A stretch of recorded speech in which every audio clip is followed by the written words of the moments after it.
And then the state called our client's wife, thinking she would invoke her spousal privilege. And she goes, nope. I was like, what are they doing? How did that go?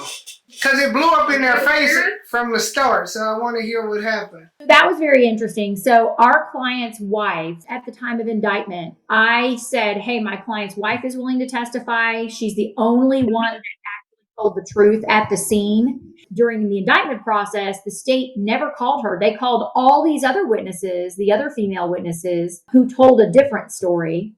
Again, so they had told a couple of different stories. So by the time we get 2 years down the road and we're at trial, the state really wants to talk to our client's wife. And our client's wife was like, no way. Y'all's chance to talk to me was 2 years ago, and you're not here to help my husband, and I'm not talking to y'all. And so they sat up on her house, I don't know how many weeks, Christy?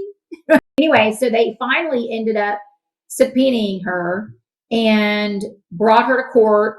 She wanted me to go. So I went up there and they said, hey, can we talk to you? And she's like, nope, I'm not talking to you. And so the day they wanted her to testify, they brought her in and they said, you know, we just want to know if you're going to waive your spousal privilege. And she said, yes, I am going to. And they were like, okay.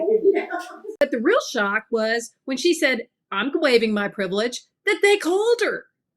Because they had no reason to believe she was going to help them.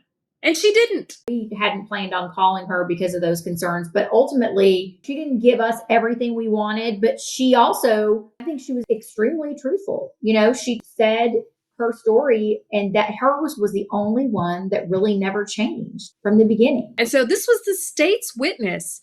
And it just, in my estimation, torpedoed their case.